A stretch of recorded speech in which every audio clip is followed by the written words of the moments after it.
welcome to Uganda at Crossroads, wherever you're watching from. If you're on YouTube, if you're watching in from your Facebook page, you can share the page, like the page, start a watch party and invite your friends. You know, some of you have watch parties all across states, you know, across continents.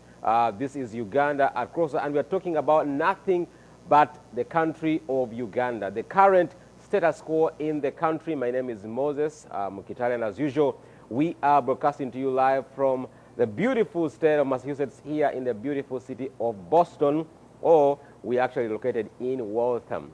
So if you're watching us for the very first time, we are always here every Saturday. And lately we've been talking about the election in Uganda.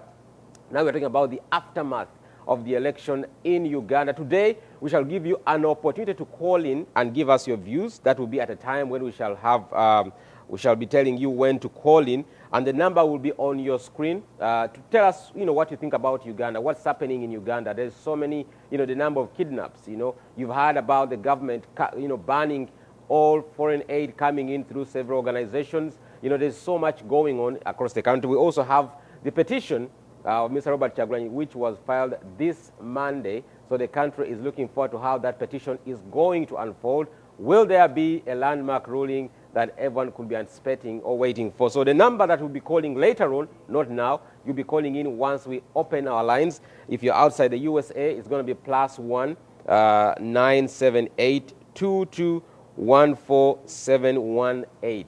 So if you're outside the USA, that would be +1. But if you're within the USA, maybe in Canada, it's going to be 978 2214718. But that number will be also on your screen. And we shall be opening the lines for a specific time where you call in and give us your views. We take them down and then respond to them accordingly. So wherever you are, share the page, invite your friends, let them know that Uganda at Crossroads is here. And we are talking about the aftermath of the election, the future of our country, Uganda. So we will be very glad to hear from you and hear what you have to say. Today with me in the studios is Mr.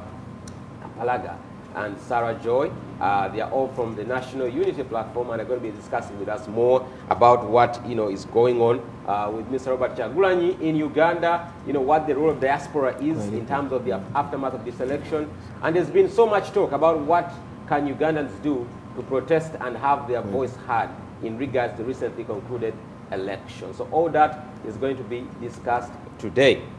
My two guests, I would like you to greet our viewers before we go any further. I'll start with you, Sarah Joy, on my immediate right, and then we shall go on to... Good afternoon, everyone watching us from the East Coast, people watching us from the West Coast, people watching us from Uganda, and all over Africa and other parts of the world. I'm happy to be here. It's we are still on the mission to remove a dictator. Yes. And yes. we have, I've seen people asking, where is Plan B? And Honorable Kyagulanyi replied to them and said, we've only had Plan A, and you're sticking to that plan because that plan is to remove a dictator. A plan can have sub-plan, subsections within it, because if you start, you know, diverging around and going to Plan B, Plan C, focus on one plan. The plan is to remove a dictator. How, when, and where that should be, those are the questions Ugandans should be asking now, not Plan B, because the plan is we are on a mission to remove a dictator. Mr. Museveni. Kapalaga. Ondako weddemu essuubi tokyalina maanyi. Uganda. Olinga gwe basokoddemu ebyenda. Nze simala googera. Anyway, I greet you, comrades, fellow Ugandans. My name is Michael Kakande, also known as Kapalaga Bebe. I'm an artist, but most importantly, I'm a Ugandan, and I'm here to discuss issues pertaining the governance of my country, where I think I am, as a citizen of that country, I must take part in the governance. America egamba ki Kapalaga? America tugiraba. America is democratic. Very recently, America changed its leadership. You know, from the dictatorship to what they think is better. And I normally tell my American friends that you've just had to experience dictatorship for only 4 years. But there is a country down there in the east of Africa which has experienced that for 35 years and still counting. So, and it's not all that Trump was doing is what is going on in Uganda. There is no abducted. There's no one abducted in America. There's no one killed. You know. So, but just like Sarah said, we have a plan, and that plan is Plan A, and that plan is removing a dictator. We never said we have Plan A, B, C, because if you have different plans, it means you thought Plan A would work. So we never thought that the elections would work because it has not worked anyway. But we thought it is just a process amidst this Plan A. So election is a process, court is a process. I think you saw President Museveni paying a courtesy visit to the judges, you know, in the aftermath. In the eve of the case. So President Museveni is the most corrupt person that I've seen, and he will do all that, but there is one person that he can't corrupt, and that is the people. People of Uganda. I mean, I'm so excited to know that, you know, there's been so much excitement about the case, the particular case you spoke about, the petition that was eventually filed, and I mean, every Ugandan must be looking forward to how this case is going to come up. But as we spoke last week, you know, we all seem to agree that there shouldn't be much anticipation about a landmark ruling that people might expect. No, there should actually, there should, but we are basically putting everyone on that test. Like we put Justice Byabakama to the test, you know, as a justice who went to school for I don't know how many years. You know, it must take so long to become a justice. And he was put on a test, and he failed the test.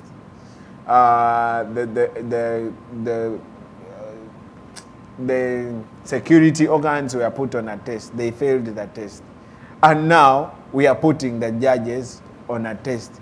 We don't want to anticipate because we've not seen what they bring out. But we just want to give them a chance and put them on a test. I want to add on a little bit. I think what Ugandans need to understand from the time Honorable Kyagulanyi went into the 2021 election, Ugandans must understand that he was not. We had seen what had happened with Dr. Kizza Besigye. Yes. We did not expect anything different, apart from maybe the way we campaigned or the way we did certain things. But what did the participation of Honorable Kyagulanyi give us? For us, it was a win, despite the big win that has been robbed away from us, of which we are continuing to demand. And that's why we are saying the mission to remove a dictator is not yet done. We've gone through some processes. First of all, the election, where did the election put us? As Honorable Kyagulanyi, who is a new person in the field of, who had just joined politics 3 years ago, there have been so many, you know, doubters, people who didn't believe in him, people who thought, you saw before he went into the election, people were saying, oh, he's only popular in Kampala, or he's only, you know, and then all the, you know, whatever they've been putting up, he's only popular in Kampala, he goes up country, so what happened up country? He's not known, he goes to the west, he goes to the west. So basically, what did the campaign? The campaign cemented the name Robert Kyagulanyi and the force Robert Kyagulanyi into the politics of Uganda. So now, if Museveni did not had any doubts of who Kyagulanyi is and what his mission is, President Museveni knows. I think the most person he fears in Uganda right now is Honorable Kyagulanyi, because he has seen, having a population of 85% of young people, he has seen the force that rides behind him. He has seen the generation of President Museveni and the elder people. That's a small percentage of the population. So the young people really want change. And who do they see them delivering the change to them? It's Honorable Chagwe, not President Museveni. He has lied to them for 35 years. And he's not going to do anything better. So going into this process, because someone is going to say, why would you go back into a process that Dr. Besigye had been through and it had failed him? Dr. Besigye, that was Dr. Besigye. We needed to test the process as well. And trust me, there are things that happened in the campaigns of 2021 that never happened in any other campaigns that we've seen before. The violence, the police brutality, you've seen right now the kidnaps going on. You know, you've seen the entire campaign team of Honorable Chagulanyi being still in jail right now, taken to the court martial, claiming they had a magazine without a gun. So basically, we needed, the world, Ugandans needed, because right now, the strongest person to take down President Museveni is none other than Honorable Chagulanyi and the people of Uganda. So Ugandans, those who are doubters, who are throwing, doubt among Ugandans, are now quiet. Before they used to say, oh, he only belongs to Kampala. They are quiet. He has made the statement. He has made the statement. He only belongs to social media. He has made the statement. You saw what happened. He reshuffled Museveni's cabinet. Even when, his win was grabbed away from him, he reshuffled his cabinet. He helped Museveni reshuffle the cabinet. Because you do not deny that. Because everyone, there are people, even, in this campaign, I've heard people say, some of the people who wanted to stand, some people were even before advised to pick up the NOP card, and they were saying, no. You heard the statements from the likes of Katolu Bwama saying, oh, I'm bigger than NOP, I'm bigger than Bobiwine. And he cannot repeat those statements right now because he made, he messed up really, really bad. He messed up really, really bad. You've seen people come through, and leave alone the parliamentary, you've seen the local council elections, what NOP has been able to achieve, which other political party has not been able to achieve. And for a party that has been in place for only about 5 months, it has people who were having any doubts or Ugandans who thought this was not possible, now they're seeing, light at the end of the tunnel. The court process we are going through, the court process, major, I don't think the team of Honorable Chagulanyi, they are going in because they expect the Supreme Court judges to tell them, what I'm very sure they're going to say, okay, there were things that went wrong, but it's not enough to overturn an election. They've said that we don't expect that, that rhetoric to change. It's going to be the same. But when you compare what has happened in elections before and this was crazy. The mass rigging, the voter bribery was crazy compared to any other election we've ever had. But are they going to overturn it? No. But and I want Ugandans to pay attention to the court sessions, because for the most we are going to achieve here is to expose the judiciary and how rotten it is. Just like we were able to unmask and expose, you remember the time of Chibarama and the case. Yep. Yes, it was a win for Honorable Chagulanyi and the NUP, but you saw how exposed the entire system was. The UPDF was involved. You saw is it Colonel Muhozi, something like that. You saw the UPDF, and you wonder, why are they interested? These are supposed to be non-partisan. Why are they into the politics of Uganda? So the attention, I want Ugandans should not expect that these judges you saw that made President Museveni, and he made some promises, and I'm sure they came up with envelopes, are going to do anything contrary to what their boss wants.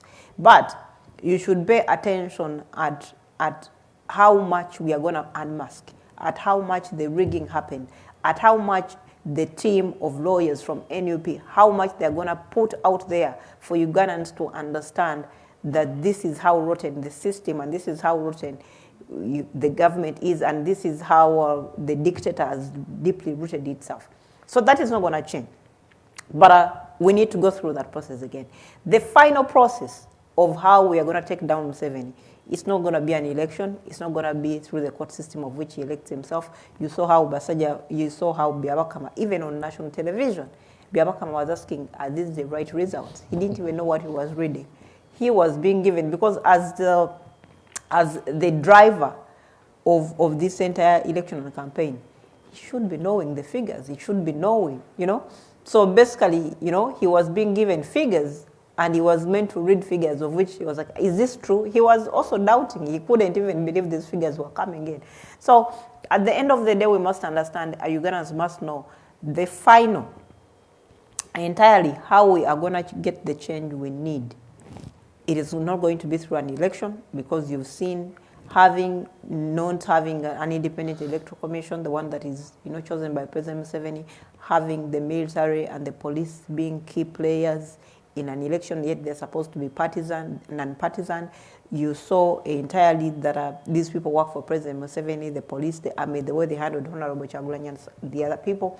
So that is not going to give us victories. It's not going to. What is going to get Museveni out of Uganda is an uprising. Ugandans should start looking into that direction. And the questions I'm seeing on social media, people asking, where should we start from? Start from where you are. For the questions I've seen on social media, people are asking, who is going to lead it? No uprising that has happened in Africa or any other part of the world that was led by someone. Uprisings are started by people, they are spontaneous. No one plans them, because don't think you're going to plan an uprising and Museveni is going to let you go like that. 35 years in power, he must be having, he has a lot of gum on his, on his buttocks right now that you cannot separate. It will be hard to separate the chair and himself from it, because he doesn't know how to live any other life. He doesn't know how to live a normal life, of which you would expect him at his age. He would be in retirement, enjoying his cows, just waking up and not worrying about the problems of Uganda. Let someone else run the country, and you sit and watch and advise. But he doesn't want to give up. So it is going to take Ugandans. No, you saw what happens on 14th November. It was spontaneous. No one planned it, and that's why you saw what happened. And did you see what happened? Because that caught them so unaware.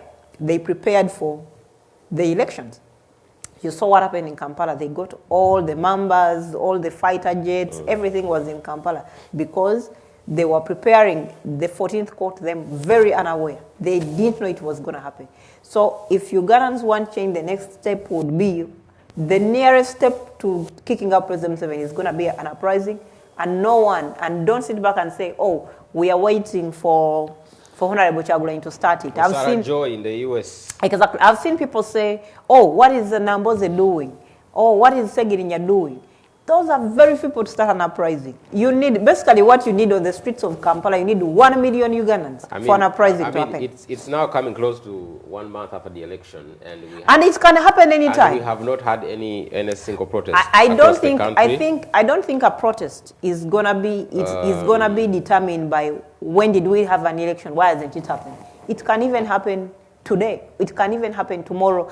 I think people have been asking, where is the spark? There are so many sparks that have been happening. But again, it's going to take Ugandans to say enough is enough. Because so many, right now, kidnaps are happening. People are being kidnapped. I've seen so many families come out to the media. My son, my wife, my daughter, my brother. They've come out. Those are all sparks. But it is going to take Ugandans to say enough is enough. We want to take down Museveni. Because Museveni has kept Ugandans, and I think one of... we should accept and say we are a little bit as cowards as Ugandans. We are a little bit, we've seen other people, you saw Kenyans, what they did. We are a little bit as, cowards. And maybe that comes from, because the gun has been put so much in our face, any small thing you see people, and we've seen how our brothers and sisters have been brutalized. And, that has made us get scared. But also in other countries where uprisings have happened, such things have happened, people have been brutalized and they come out. So don't ask for the plan B. And I was glad Honorable Chagulanyi was able to ask and mention and say, because people are asking what is the plan B.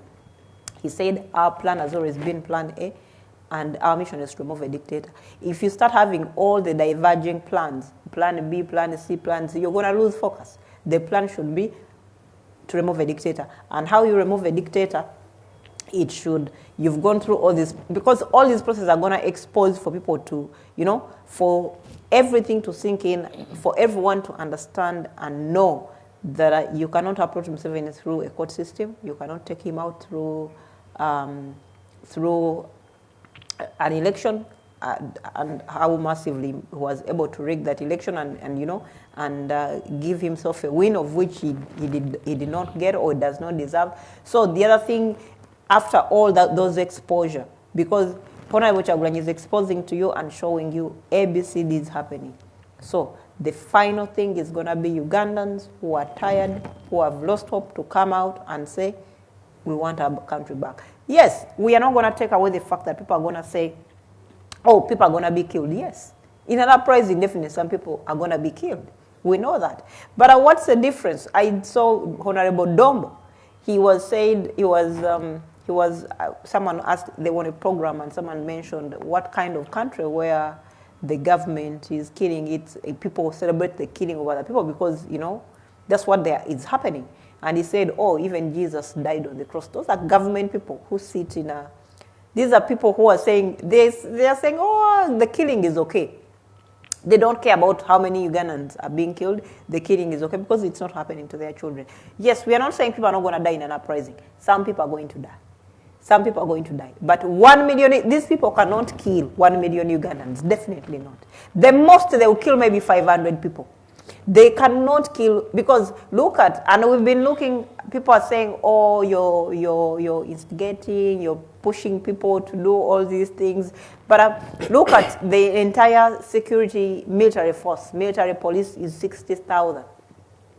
If 1 million Ugandans came out.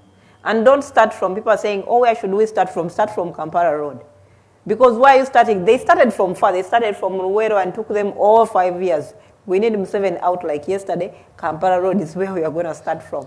So and I'm seeing people, so many people, either on social media or elsewhere, asking these leaders, oh, where are you? What should we do? Leaders, what have you done? You as a Ugandan, what have you done? Because you're asking Segirinya. They voted, so they thought the only hope they had was to use but they've seen. Our democratic They've seen that the democratic institutions, the fact that they are being manned by President Museveni, they do not work. So if they do not work, you continue with the mission to remove a dictator. And the last mission, and the last way, you know, we've seen how dictators fallen all over Africa. You know, the democratic means work in countries like America, because every time I would see Trump speak, I would tell people here that America is breeding a dictator and they do not know. Coming from a country where there is a dictator, I saw they were nurturing. I saw some of the congressmen, congresswomen, you know, senators were nurturing a dictator, and I was in shock. I'm like, you people, do you know what you're nursing?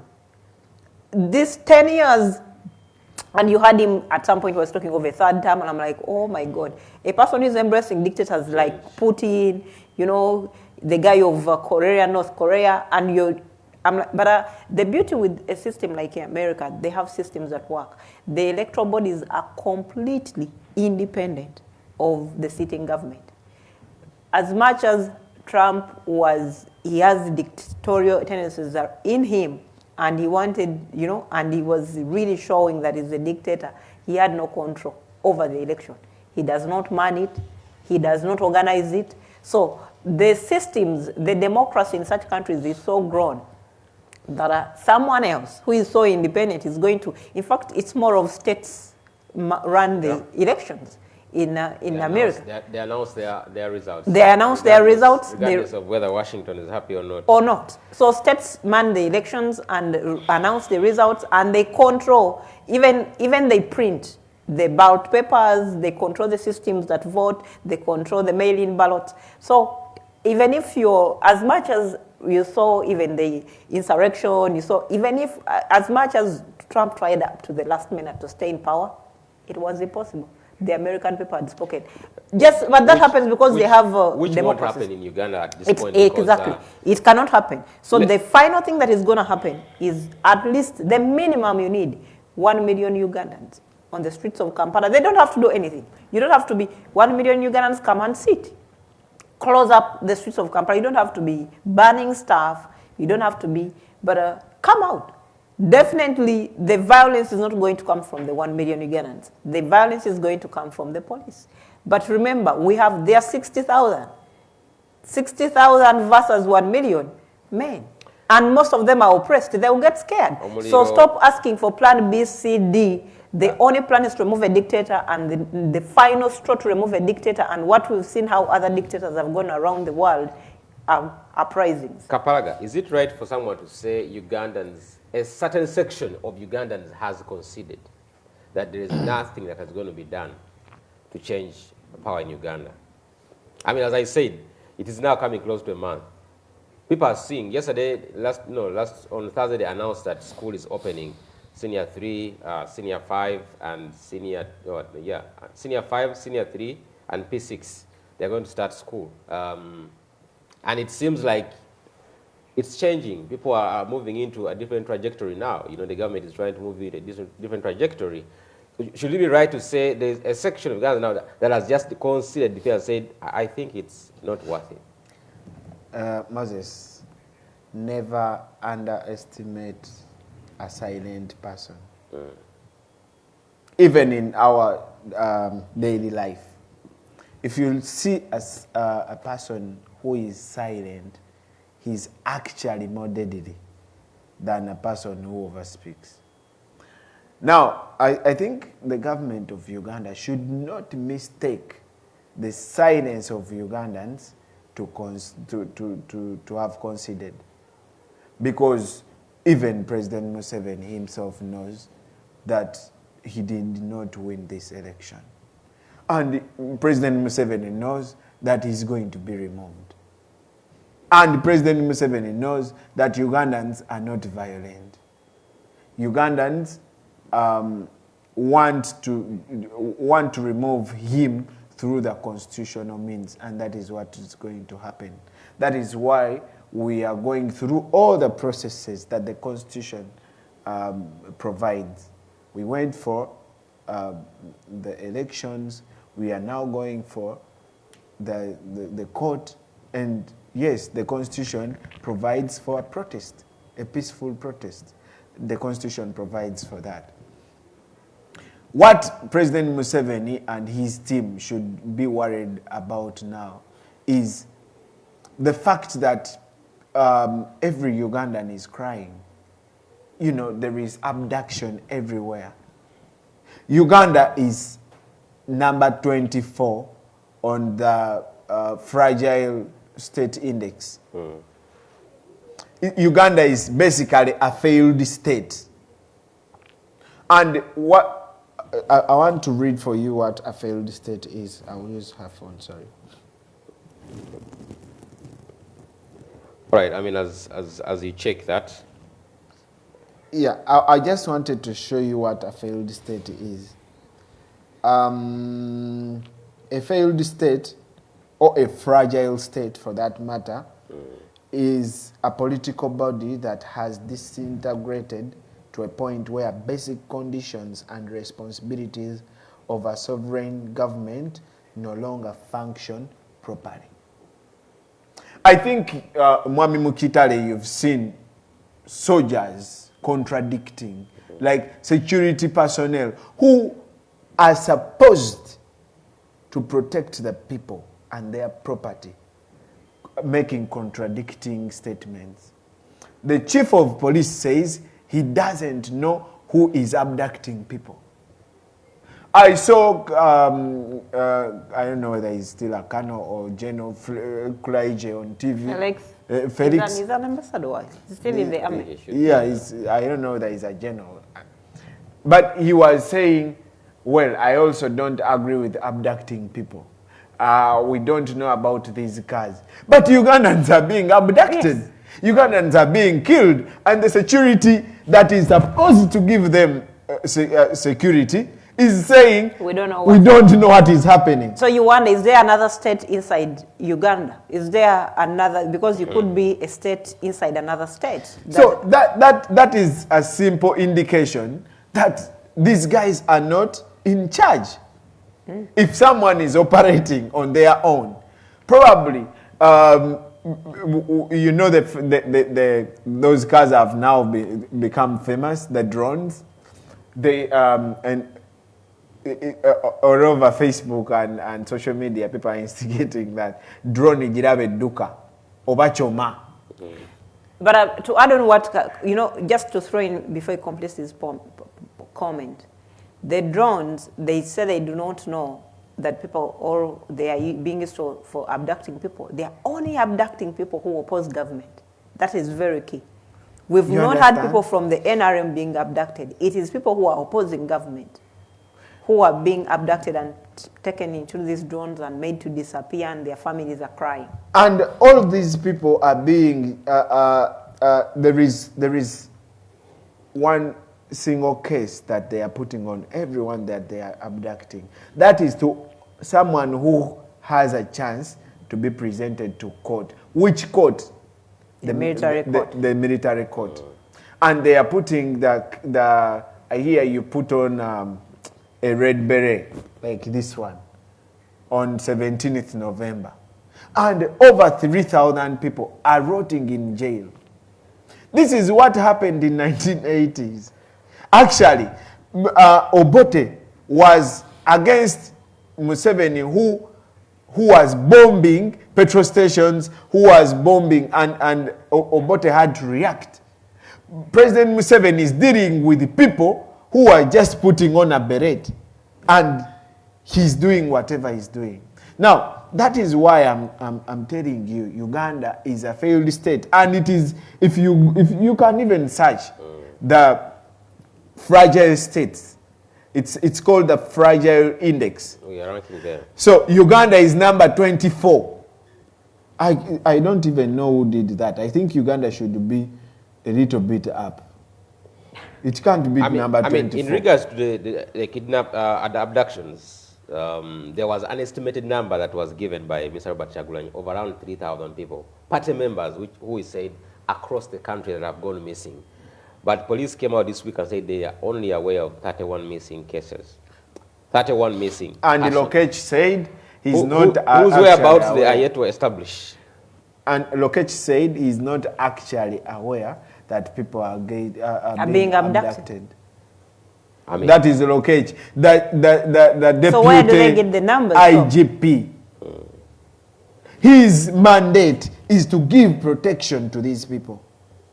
But he comes on a national TV and he says, I don't know he's abducting people. That is what happened in 2018 when women were killed. Yes.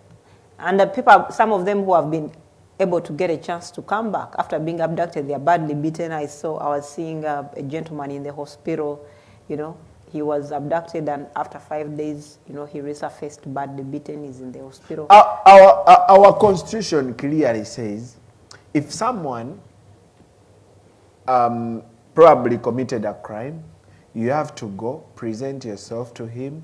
I am a police. You wanted to police for such and such a crime. And then the police is supposed to inform his family. You see what is happening. In Uganda, they just come, take you, I don't know, the family doesn't even know who is taking you. They are putting on layer clothes anyway. And covering their faces. Covering their faces. And the drones have no number plates. So literally, the country is being governed by wolves. It's a state of anarchy that is, because we still have a shutdown on the media. Do you want me to read for you? Do you want me to read for you people are still using VPN. People are using VPN. Even the government, the government banned the social media, and it uses social media to communicate. It's official now. This is the second month to read for you this of a shutdown on the social media. A failed state is a political body that has disintegrated to a point where basic conditions and responsibilities of a sovereign government no longer function properly. Is Uganda a failed state?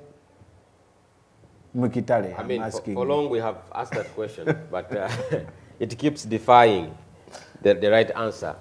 Now, my only worry is that even with all this going on, as I have said, we still have that shutdown on the social media, right, in Uganda, which has become now official. Everyone knows it's official.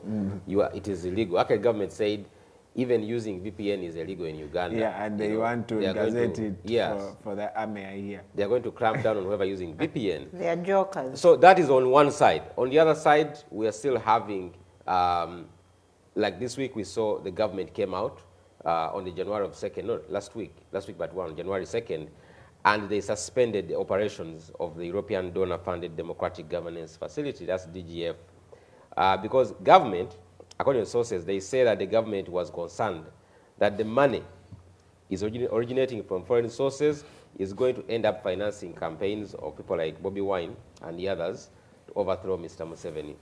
We also saw last year, by the way, if you're very, very cautious, the Nabagerika Foundation had an issue where they thought she was also receiving money from foreign sources, but then they eventually realized they had made a big mistake and they had to unfreeze her bank account. So they have frozen all the accounts of this, you know, the DGF, and they're saying every fund that is coming into Uganda through it is being used, you know, to fight the government. Now, there's a lot of work that has been going on that has been suspended across the country because of this fund that has been going. If you're looking at, and Ugandans need... So too much anarchy, too much pressure.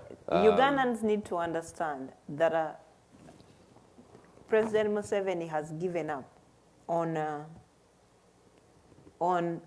what he can do for Ugandans, and now it is what he can do for himself and the people around him. As looking into how many organizations DGF have been, because for it it's a union of European countries that collect funds and fund locally based organizations. About 50 organizations are going to close in Uganda because they're not 78. They're not going to access funds, and some of them are not even, have not been even in what you call leadership. Some of them are women organizations, women development. Yeah. Some of them empowerment. There are so many advocacy. So many organizations, and now as organizations, and many of them are government. And as many organizations are going to shut down, ask yourself, over 10,000 or 20,000 Ugandans are going to be rendered jobless. Does Museveni care that Ugandans are going to be jobless? He does not care. Does Museveni... So, but when you look, he says he's doing it for the stability of there's the country. Nothing like, when you look at, when you look at the whole, when you look at DGF and its aims and what exactly it has been looking at. For example, some of the organizations that have been beneficiaries are organizations that are doing women entrepreneurship and empowerment. How does that destabilize the country? Some of organizations that have been beneficiaries, because I've seen on DGF, some of the things they've been teaching Uganda is about things like corruption, things like accountability, things like voter education and election. Because look at you, ask yourself, going into this election, the president was not really prepared. All the electoral commission, they didn't do any civic education at all. Okay, let's say they were not able to reach out to the people, but even TVs, did you see any messages about you know, violence, about how you should vote? There were no messages running. We were watching, you know, Ugandan televisions. Nothing was running about the election. But what they are doing, because someone gave Museveni a rumor, because Museveni operates 90% on rumors. His intelligence is so bad that you see when you hear stories coming from the likes of the Eddie Mutwes who are in jail, they are being said, oh, you know, you have to tell us, you're going to cut off your hair or your beard if you don't tell us Bobiwine's secrets. As if Bobiwine has any secrets. What is the plan B? So they have zero intelligence, and you wonder, what do they sit there to do? Why are all these people there if they can't even do their... Because he operates on 80% rumors. If he knew some of this, he would have gone into deeper understanding into what do these organizations... They are helping him do what he has failed to do as a president, or even his own electoral body, into civic education. And helping, you know, because if you have issues of unemployment in a country like Uganda, and you're going to render over 20,000 or more people jobless, so what are you doing? Because the moment you stop these funds coming in, all these organizations are going to shut down because they cannot pay salaries or run or community-based activities of what they're going to do. So they're going to shut down. So you're adding another 20,000 or 30,000 onto your unemployment lot. And people have families, people have homes, people have... So it is. It has come, and this is when Ugandans need to wake up and do something. Because President Museveni, it is only him, and he was very clear. You know, one of the things I like about him, as much as I hate him, I've gotten to that level of, you know, hate is a big word. As much as, because what I don't understand is how selfish can you be? 35 years in power. Man, rest. You saw Obama came in as president when he was in his 40s. He only, 8 years, the guy had gone gray already. 8 years, how stressful the job is. It is, right now you see Obama, the older Obama is coming back. The gray hair is beginning to fade off. And the guy, by the time he left after 5 years, he had grown old. Yet he was only in his 50s. So what I don't understand is a person, 35 years, who does not want to take a break? The guy should be in retirement. Don't you? I don't understand. I believe President Museveni has all the money in the world for him to retire and rest. But how selfish can you be when you know you've gotten at a stage where your entire system and you're stagnant. You cannot tell me that President Museveni, he's not going to do anything in the next 5 years. Even if he wants another 5 years, he's not going to do anything for this country. Apart from what they've specialized in right now, they are looting. They want to steal everything. To an extent, finally what they're going to do, we are going to find when they've sold up Ugandans. We are going to wake up when Uganda is now the Republic of Uganda stroke maybe China. When China's bought of every Ugandan and Africa. You are supposed to pay all the debts. It's a huge worry that, and that's why we want to hear from you. We're going to be opening our lines very soon to understand what your views are about Uganda. What do you think needs to be done, you know, to push our country forward? You know, it's surprising, I was thinking about it, that Uganda is the only country in East Africa that is still closing all the schools, that our schools in East Africa. I was checking on Kenya, they're having their schools, Tanzania, they're having their schools open, Rwanda, Congo, Burundi, maybe I'm mistaken somewhere, but I was just trying to sample and understand you see, why the other thing I'm going to drop in, and why it is still Uganda, is because you have a minister who is illiterate. You see, the things, you know one of the things developed countries do. Which minister are you talking about? The Minister of Education. You see, what countries do is, and I've been following up Biden's, picks for his cabinet, for his Secretary of State and all that. He's going for the people with experience. If he's getting a guy into defense, the guy has experience to do that.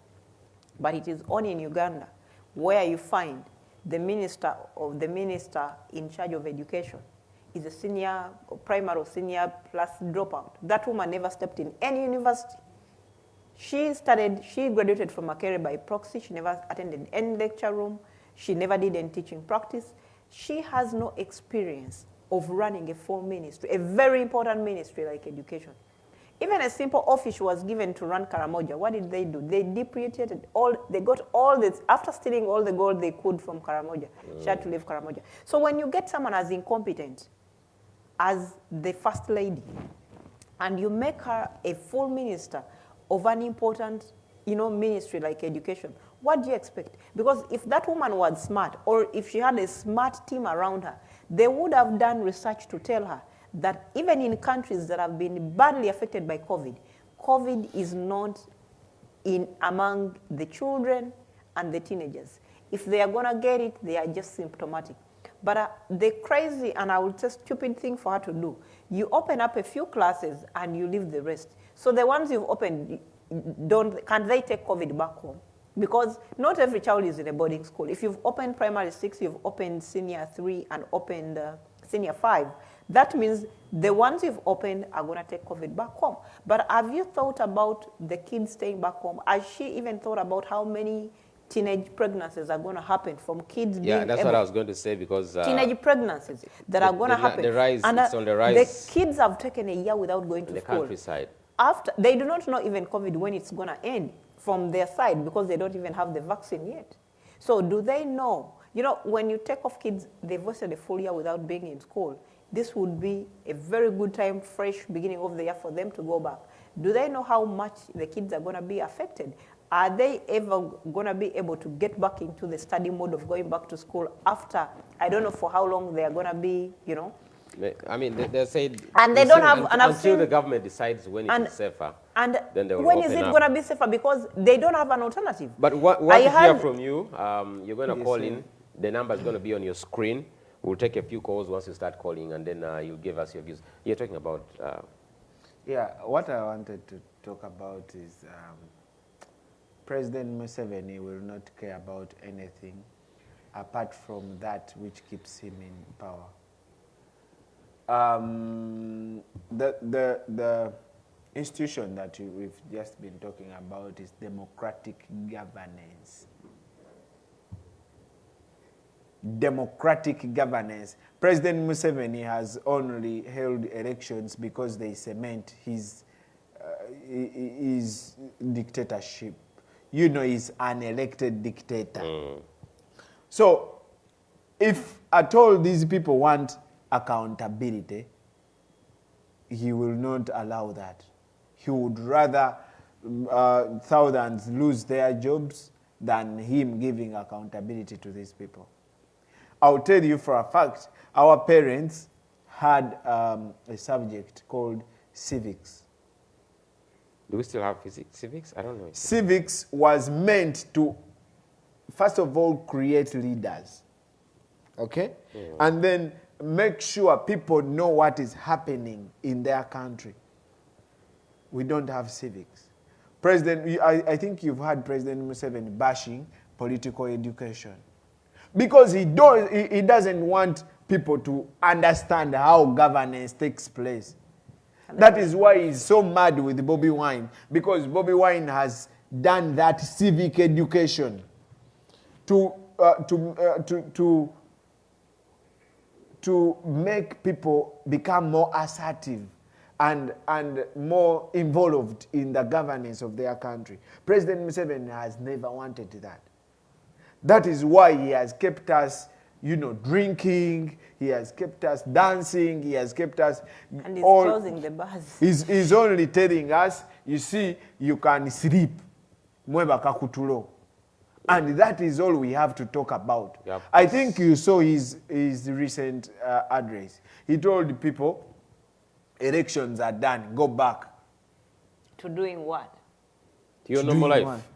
What is the normal life? I mean, normalcy seems to be returning in most communities. So President Museveni has never seen himself out of power. Just like Sarah said, because he has overlived in power, he thinks it is his right to be president of Uganda. And whoever wants to oust him is depriving him of that right. Birthright. It is kind of a birthright. So he's like, no, these people don't want me to be president. And you see, the funny thing, it will even be hard for him even to hand over to any of his either family members or any comrades. It's going to be hard because he's drunk on power. He's literally drunk. I just shared a video on my Facebook where people, some town in Austria, hosted President Museveni and 8 other people during the war. And I think Austria was facilitating that war.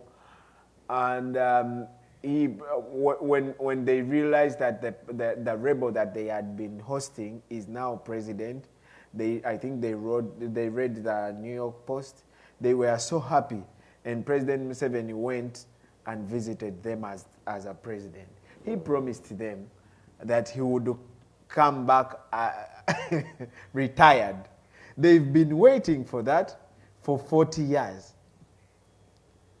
A place in Austria has been waiting to see President Museveni retired for 40 years.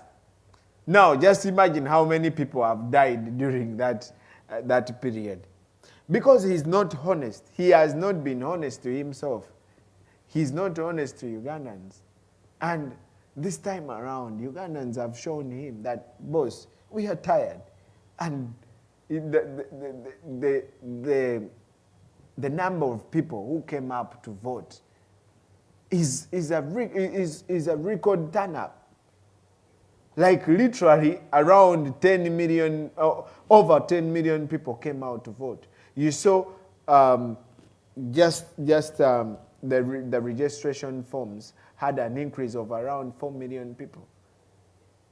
President Museveni knows that he and his people were giving the Byabakama what to read. Just like Sarah said, the Byabakama would come to TV not knowing what he's going to read.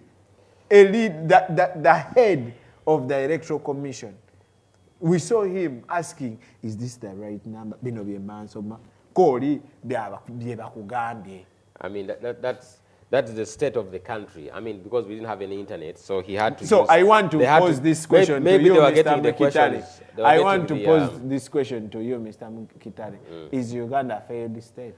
I mean, with all evidence you've given, without giving evidence, for as long as you have a person who has been in power for 35 years, obviously they have become corrupt in their mindset and in their thinking and judgment.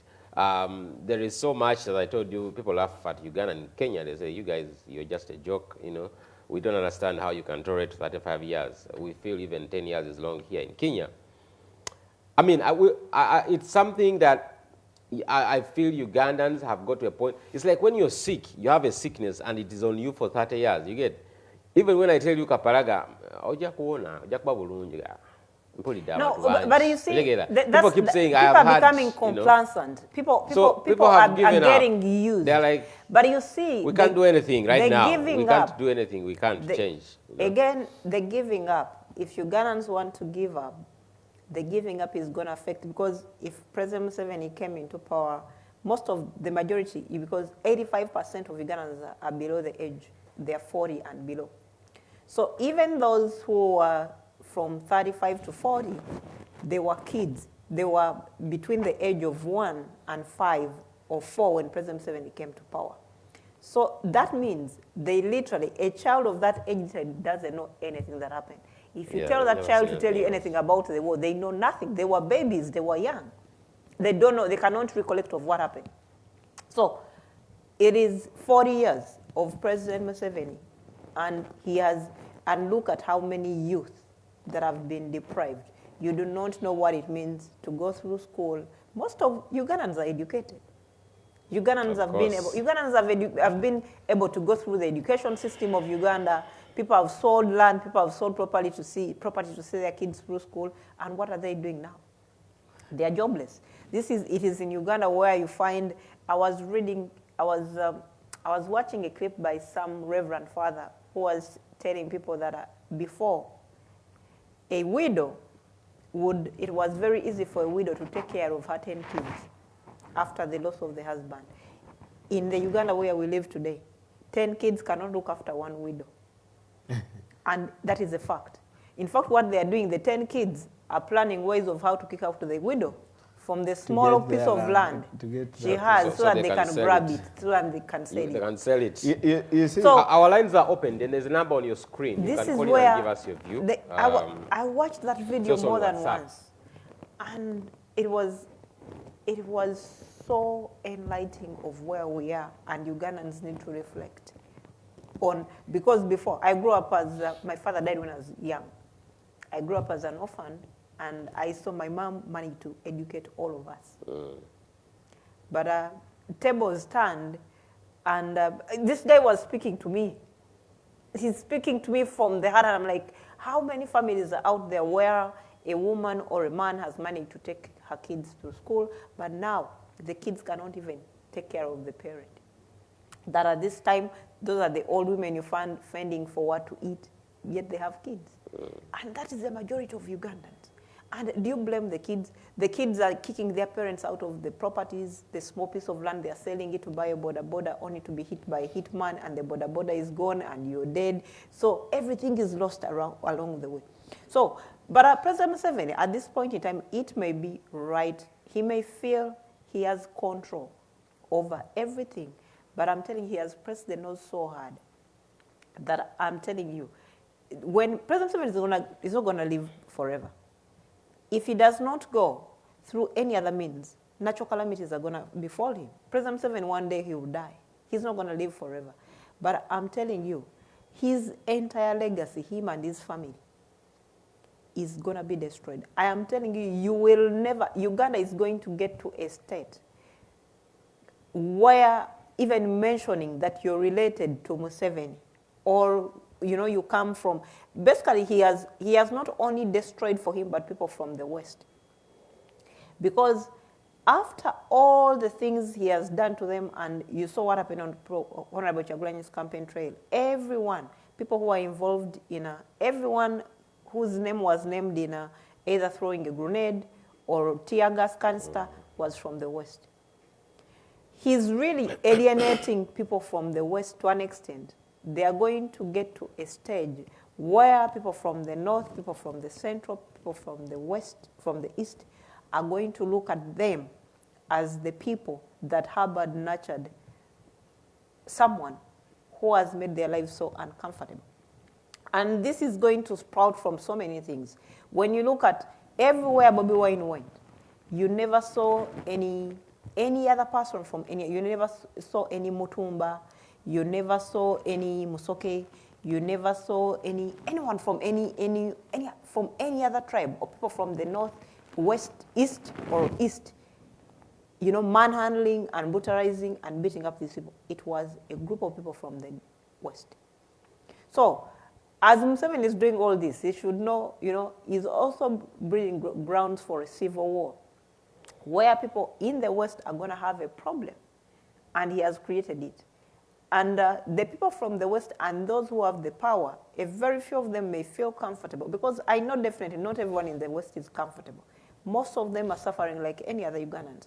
But you see, the few of them who are comfortable have painted a very bad picture for the rest of them, that the rest of Uganda is going to look at them as the people who brutalized us. Not even, knowing, I wasn't part of them, but the entire group of people where Museveni comes from that brutalized us. So he should, as they're doing all this, as they're amassing wealth, stealing, they should think of where are they going to live, because he has heads of cattle, he has relatives, he has families, he has kids, the kids have had kids, they have amassed all this wealth. But he should ask himself, after he's gone, are they going to be able to man and control what they've amassed? He should be able to look at families of Milton Obote, families of Obote. Then when people felt those families, you saw, by the way, you should look at how the North has been able, over time, I think the 35 years of President Museveni has made the North recover from what those two presidents did to them in terms of how the other parts of the country were looking at the people from the North. Because, if you said you're maybe an Acholi, people thought immediately you're Obote.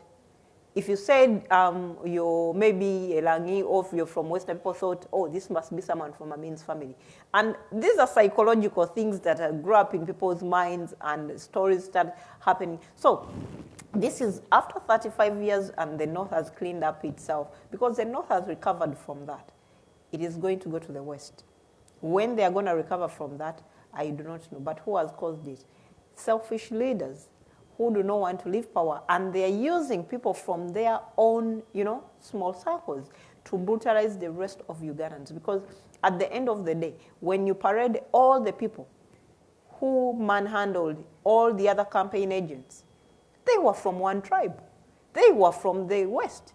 And the other people are also asking why. Why are the people from Western Uganda treating us as if they are more Ugandans than us? And you may overlook that and think, it is just plain. But I'm telling you, such things are growing into people's minds. You may think, Ugandans are going back to the normal. But these questions are being raised every day in people's minds, and they may not have answers today. But tomorrow, I'm telling you, people are gonna change names of their children. A Mugisha is going to call himself another name because they cannot, If that happened, if the northern part of Uganda is just, finalizing the cleansing up, yet all these leaders only did, did 9 years, Obote did about 8 years. What about the 35? How long is it going to take for the people of Western Uganda to cleanse themselves? Over that, it's more of a curse that is sitting onto the entire region. But a majority of them responsible? No. But it is a few people. And that's why when we are talking of the people who are brutalizing the presidential candidates, we are not saying, we are saying, oh, people from Western Uganda, the Banyankole, oh, the Banyankole. Where are we leaving those people? Have we thought as leaders today who are only thinking about them being in power, do they know what they are doing to that entire region where they are going to be alienated? People are going to look at them as the region that brutalized us for them to keep themselves in power. So leaders need to think about that because, you know, that also instigates a civil war within a country, starting from such things. I mean, I've been reading something very interesting here, and as we're waiting whether if our phone line is going to go through, President Yoweri Museveni responded to the election petition filed by Mr. Robert Kyagulanyi. I'm reading the New Vision, today's New Vision, Saturday New Vision. And in his rebuttal, which was filed by his lawyers from KK and advocates, blah, blah, blah, Museveni argued that the elections held on January 14, 2021 were conducted in a free and fair manner. Quote, I'm quoting President Museveni himself. He says the elections were conducted in accordance with the provisions of the Presidential Elections Act and Electoral Commission Act and in compliance with the principles laid down in those provisions.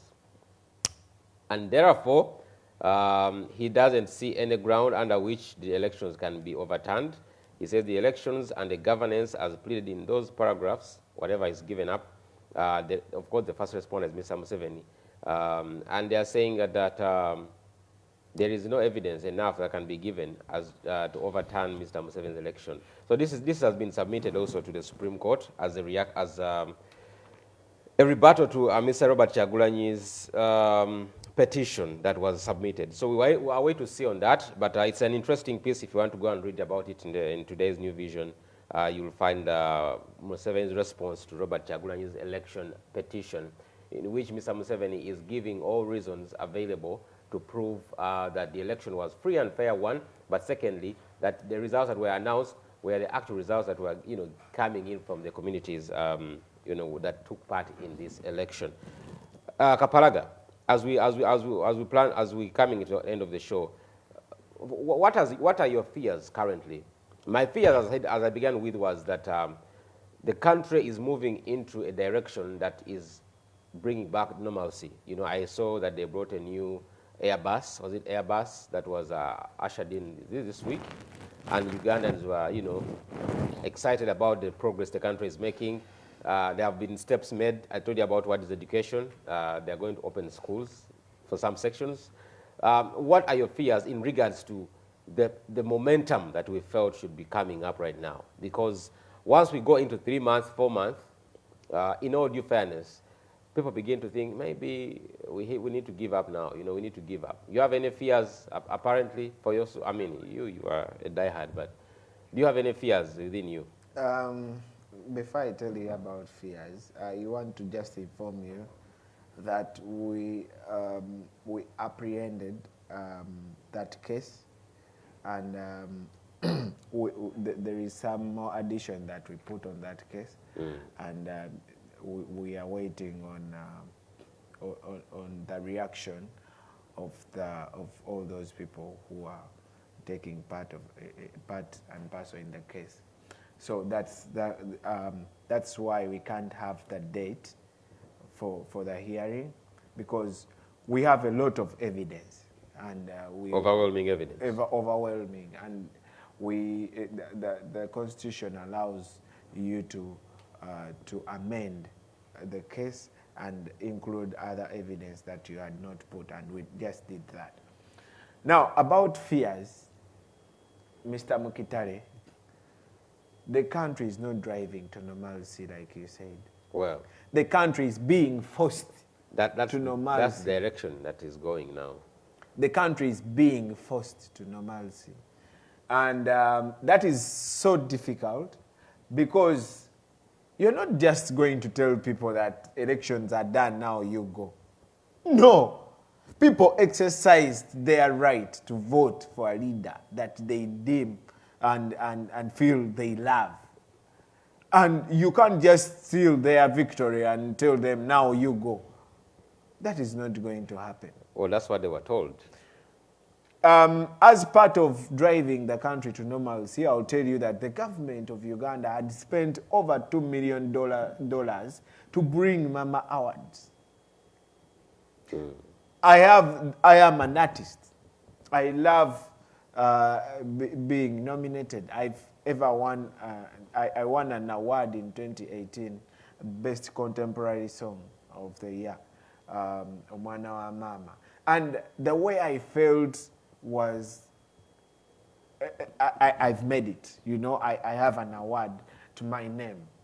But awards are nothing when people are being killed. That is why you saw the hashtag Ugandans Lives Matter.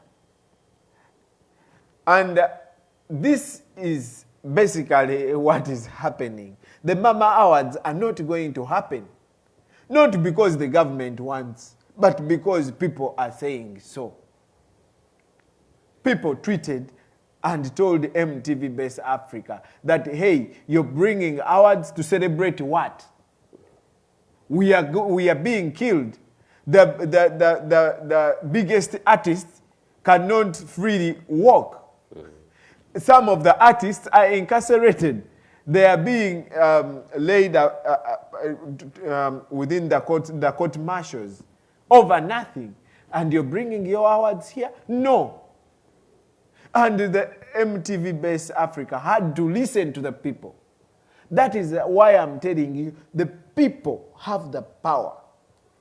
It is that power of the people that is going to oust President Museveni.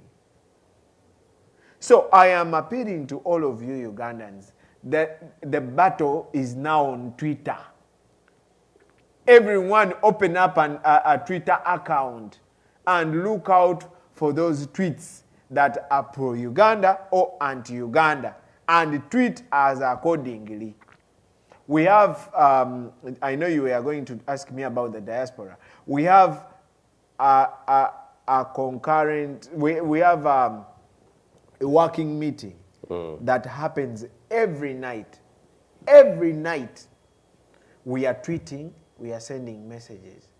So if you want to do, if you want to be part of this, I'll ask you to send us a message if you want to be part of this. It happens at 8 p.m. Eastern Standard Time and 5 p.m. Pacific Standard Time. And then those people, those comrades in Europe are also getting one in their time zone. And then those comrades in Africa. Mr. Mukitale, we are driving this. The government is simply forcing people to go to normal. I'll tell you, just today, the First Lady said I hear the nursery schools are going to be closed until Uganda is free of COVID. Can you imagine? Can you imagine? Does anyone know when Uganda is going to be free of COVID? And COVID is not going to go away. COVID is going to become like any other, just like you see you have influenza in America where people take a flu shot every year.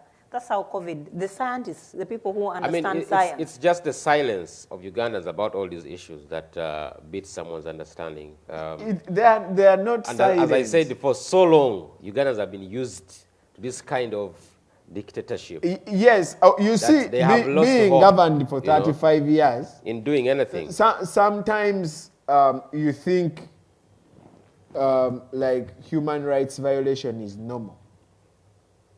Okay? For example, I'll tell you that as we were growing up, we would buy a bread at 50 shillings or 100 shillings.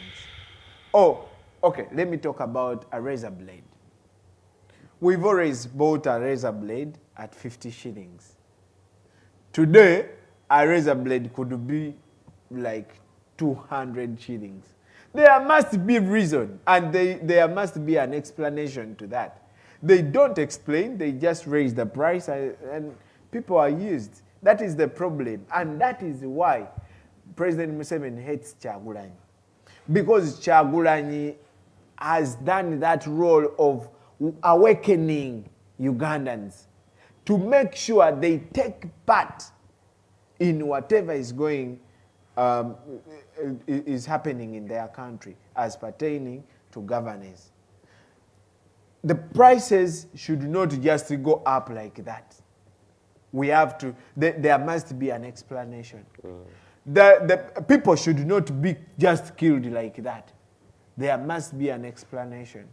People are not going to be abducted like that. You see the panic that is happening in security forces. It is because people are putting pressure. And we want to appeal to the people to put more pressure. Because we are the people power. Our power is stronger than the people in power. But if we use that power to demand equal rights and justice, we shall definitely get that what we are demanding for. And that is the power we are using to demand for our victory. If we just push harder to demand for our victory, that power that we have as the people will oust the people in power because they are weaker. And for those in the diaspora, because you told me you are still reaching out to everyone and giving them activities of how they can engage.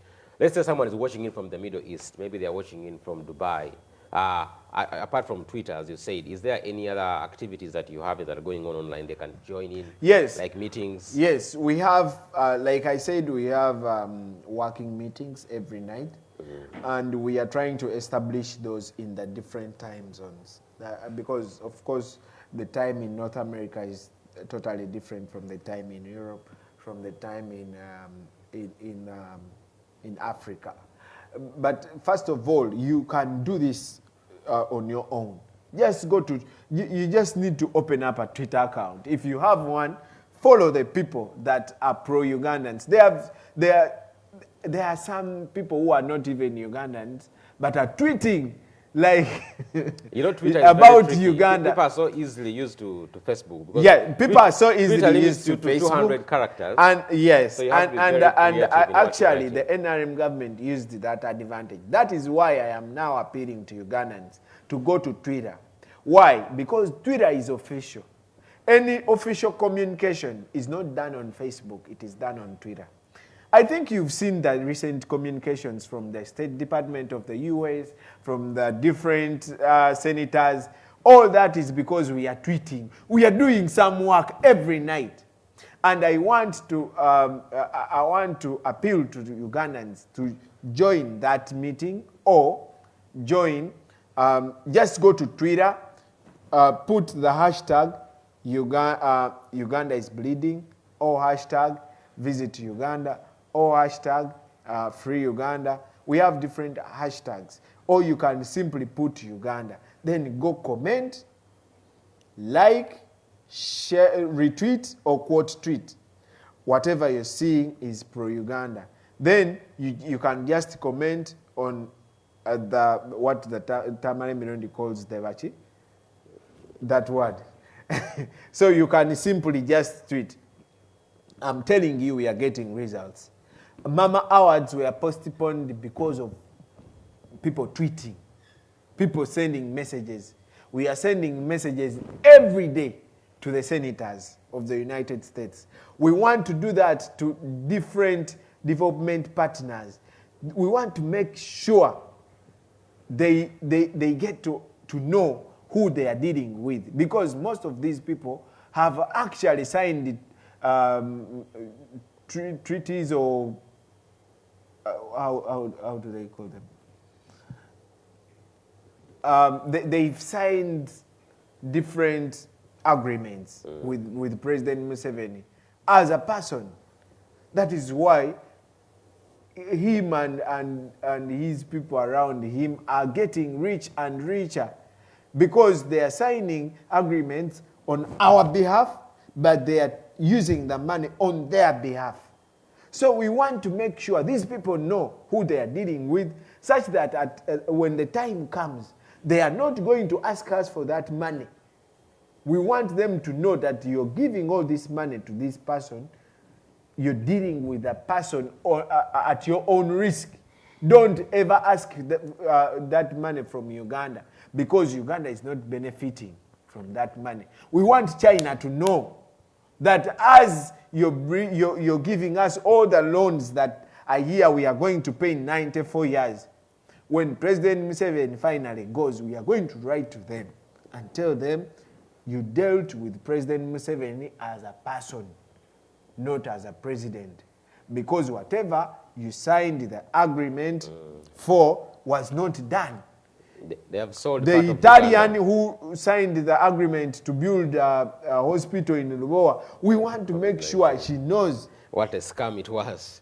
But I mean, and you bring up a very interesting topic, because whenever a country is falling down, as you initially said, you know, it's a country that is, you know, a failed state. I want you to use that word. It is a failed state. They begin to sell it off in pieces, you know. You sell off a piece to China, a piece to USA, a piece to Canada, because you know you're leaving. You know you're leaving anytime, so you want to go with, you know, pack up yours and go. So the ones that are going to come after you are going to feel the burden and the weight. And again, as we said, they say the level of debt Uganda has, we have to pay it off for the next 94 years. Some of you are just 32, 33, 34 years, so you still have 69 years of your life to pay off the debts that you know have been accumulated during your time, or even before you. It shows you how going back into being a failed state means. And as we are winding up, I want you to wind up with us on the direction which earlier ran away from. I was asking her, what should people in Gulu do? What should people in Arua do? Should people wait for their leaders? She said they don't have to wait for their leaders. If there is anything they want to do to protest, you know, to show that they are not happy with what is going on in their communities. I personally feel that leaders have a role to play, to lead, even if it's a peaceful protest. But in a case where no leader in Uganda is rising up to lead a peaceful protest against, let's say, the election, you know, that we just had, a lay Ugandan may feel timid. You know, I'm thinking about myself as a person living maybe in Nansana. I may feel timid when I see all the guns on the streets. And it goes back to the history we've seen in Uganda before. You know, in 2016, the same election happened. In 2011, people still rigged an election and they felt they needed to come out, but they were very strongly suppressed. What do Ugandans have their hope in now, apart from even rising up to protest? I'll tell you for a fact that, first of all, like I said before, Ugandans voted Museveni out. That one, the voting was done. Now, overwhelming evidence. South Sudanese voted Bashir out. Bashir, in Khartoum, Bashir declared himself a winner with 95%. 95%. People kept quiet. Like you see, Ugandans are keeping quiet. In just 1 year, there was a lady from the university. She didn't even belong to FDC, NUP, or any political affiliation in Sudan. She was just from the university. And she said, you people, enough is enough. Bashir, who won by 95%, is not the president of South Sudan. Tunisia, they had been under dictatorship for a very long time. And just the bread, the price of the bread, led people to protest. I mean, it's everywhere. Egypt. Now, if the price of the bread can lead people to protest, what about the murder or abduction of a person? Before you know it, you're going to see the ladies. The mothers are crying. I think you can see wherever. Mothers are crying. Abducted. Ugandans just have to join those mothers to cry. We can even have a crying day in Uganda when everyone is crying. We can decide to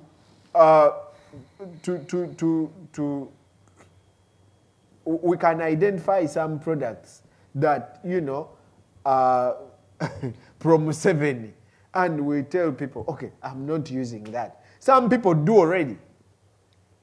There are some products that they know this one belongs to so and so. I am not using that because there is always an option. So some things Kyagulanyi will not say. Some things I will not say. But Ugandans, as much as you feel oppressed, this is not about Kyagulanyi. Because Kyagulanyi can even decide to go to his beach, to ride in his boat, you know, and have a comfortable life. At the end of the day, the citizens, the wananchi, are the ones who are oppressed. We're going to have to pay And the price. it is upon them. It is upon them to realize that we are actually oppressed and desist from that oppression that is happening. Out. Sarah Joy, your parting remarks. My parting remarks would be, I think it's about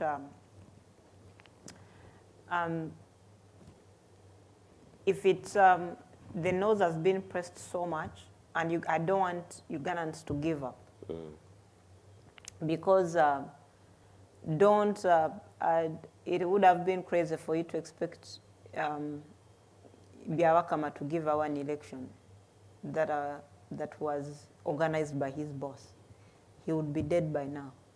Though we would expect, they would expect, if Byabakama had chosen to be the martyr to deliver Uganda from captivity, he would have done it for us. Definitely let him be killed and let us get our freedom. He would have done that. Just like you saw what happened in Mukono, the returning officer, he was, I heard the narration from Nambos, the returning officer went in and asked, the likes of Chibule came in with the army guys, and they told the returning officer, Mr. Mayanja, to declare Chibule and the rest as winners. The guy refused. He said, you're not the winners. From what I have on the declaration forms, you've not won. So the guy stood his ground. I wish we had more of such men who are able to, to deliver deep victory to the right place. So Ugandans should not give up. The final destiny of how you take down Museveni, hands down, is going to be an uprising, or the other option would be a natural death. He's either God is going to call him, and he's going to meet either Satan or God.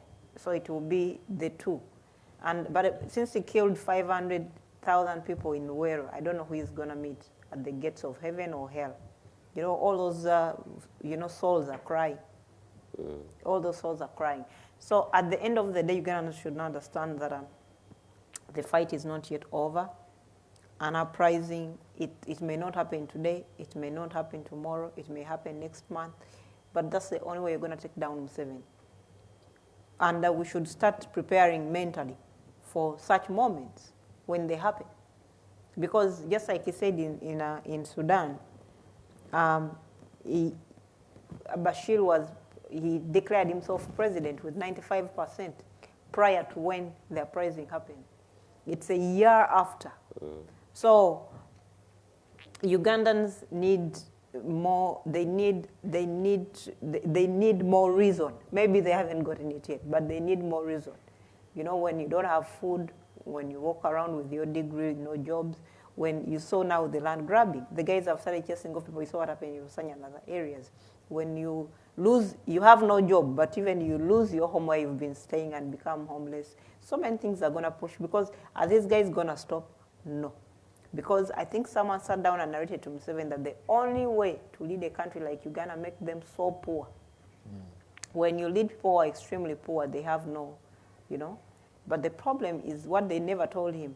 It is one thing leading people who are poor and leading young people. Young people will always want to fight. And the other problem he has the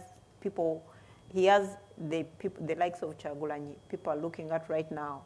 People saw where Kyagulanyi came from. He used to lay bricks. He was one of the people who harvested grasshoppers, and now he made it. Every Ugandan, a young man sees himself in Kyagulanyi, and you're not going to stop him. You're not going to stop him. They're going to get to a stage where they're going to feel like, you know what, enough is enough. Either I get rich or I die trying. So you're going to get to that level. And just like I said, it's going to affect so many people. Though it would have been nice to have a president retire, because myself, I don't know any other president. And you know how it feels like to see, living in America, it feels so nice to having had the likes of Trump. And now there's a breath of fresh air. You see a president who is behaving like a president. That's how democracies are supposed to be. And you don't feed onto the one negative energy coming to you all the time. You see the normalcy coming in Washington. And I believe in these 4 years, there's a lot that is going to change. The words you used to hear coming from the president, echoing down to his supporters, you don't hear that anymore, because the president, who is now the new president, he's decent enough, the normalcy. So things are coming back to normal. And that's what you want to see in Uganda. You want a leader who is going to put a stop to corruption. Can Museveni put a stop to corruption? Never. He's the most corrupt. They just asked for money for masks. Yeah. He's the most corrupt. And you know what? The vaccine is going, I was telling someone that the vaccine is going to Uganda, but I don't know how much they're going to sell it. Yet in such countries, the vaccine is free. We are getting. And they're buying it at $7, yet in other countries, they're buying it at $2. But when will ever a government like Uganda ever do something for its people? Right now, in USA, in fact, they're vaccinating everyone. Whether you are undocumented, in fact, if you came from Uganda yesterday, and you landed in America today, you can get an appointment for a vaccine. They are vaccinating because they know if they don't do a mass vaccination, the problem is going to stay with them. So they don't, basically the federal government is taking care of, they are vaccinating everyone. Vaccinating everyone. But in Uganda, it's going to be selective vaccination, and I'm very sure vaccines we have here, like the Pfizer, the Moderna, is going to end up in Uganda, but it's going to be for the rich. Oh, yeah. He said very expensive. He's not considering the American. He's considering that of Chinese, because anyway, we are out of time. I wanted to read this number. But you see what is funny?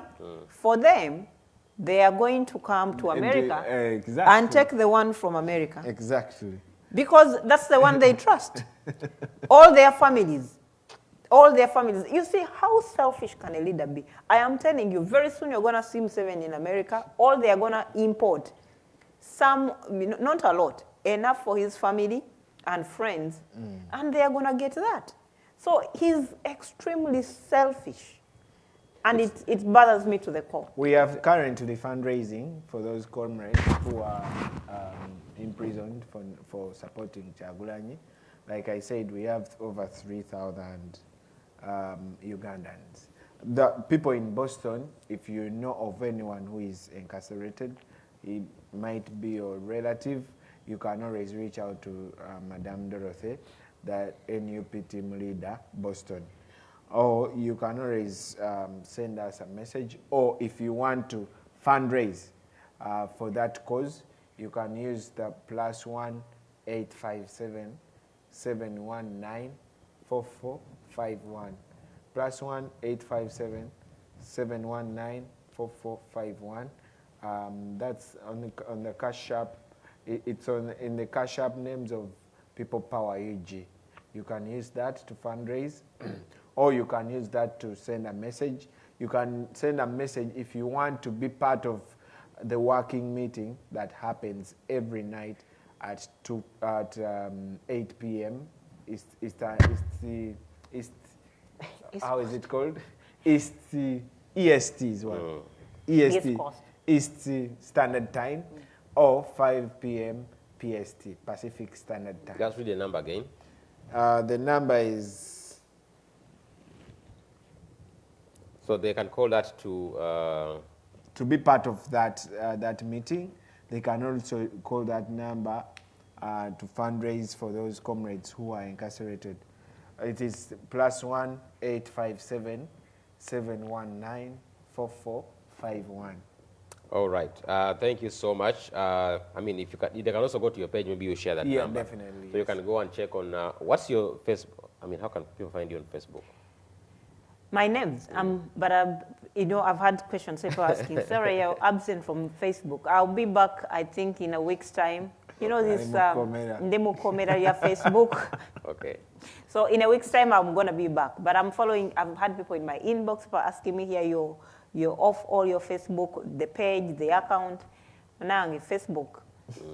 So, I mean, I'll be back in a week. I think in a week I'll be back. All right, but they can check on Kapalaga Baby's Facebook page as well to see the number they can call in case you have someone, let's say, who is missing, or as you said, you have to contribute to take care of the families. As we said, Mr. Robert Chagulanyi said there are over 3,000 families or cases of people who have been kidnapped across the country that belong to the NUP or who are affiliated. We don't know how many of those have been killed. Who are affiliated to the party. But the police came out today in the New Vision, in the Monitor, and said they're only aware of 31 cases of kidnaps across the country. Yeah, but how yesterday, but one they said they don't know any. How can they be aware of 31 yet they didn't know the kidnaps were taking place? Maybe the 3,000 were not reported to police. That's what we are thinking. Because it is them taking kidnapping. How do you report to the how do you report to the thief? Only the 31. So we hope that the military and the police in Uganda will come out unequivocally and pronounce themselves on this matter. The assistant Okech asking all the security bodies, CMI, he gave them 48 hours to produce all the names of the people they have kidnapped. So you can imagine all these fractions. It's impossible because some cases are classified. But we still remember, people like Eddie Mutwe, who are they're still in prison, right? Yeah. People like Nubian Lee and the likes, who never really thought they would be, is now going to come close to 2 months. 2 months. Yeah. That was a group of over 64 people that was arrested that time, and they were all still in incarceration. So let's keep praying for the future of Uganda. Just because you are abroad, you are in Dubai, you are in the USA, you are in Canada, you are in China, you're living a dream, you're living life, with your family. At some point, you'll have to go back to Uganda. So pray for your country. Pray for, that Uganda will walk out of this status quo that we are in, and that, we will be a country that pleases people to come and visit us and understand that, it's not just about what we are hearing in Uganda. People are worried. Investors are worried. Everyone is worried about investing in Uganda. Remember, when the internet is still shut down, people are using VPN to communicate. That's coming close to a month and a half. People don't have internet. It's unheard of in the 21st century. So we hope that we can do better as a country, we can do better as people, but also you, wherever you are, keep your country in prayers. Remember, only God can change, situations that no man can change. So I am hopeful that Uganda is on a positive walk, and that God has not forgotten us, and at the right time, He is going to set us free. He's going to liberate us from whatever pestilence that we are through. So thank you so much, and I would like to thank everyone who was on the show tonight. If you are unable to call in, maybe there could have been an issue on the line. Next time we'll try to have in all your calls, and next week we shall be digging deeper into the court case that is going on. We're expecting to have a legal mind come and join us and discuss or analyze the petition, and what are the merits and demerits, and what are the possible pathways of what could eventually lead to the ruling, and how the ruling might come and make shape of it. So thank you so much, and have a wonderful rest of your week. Bye.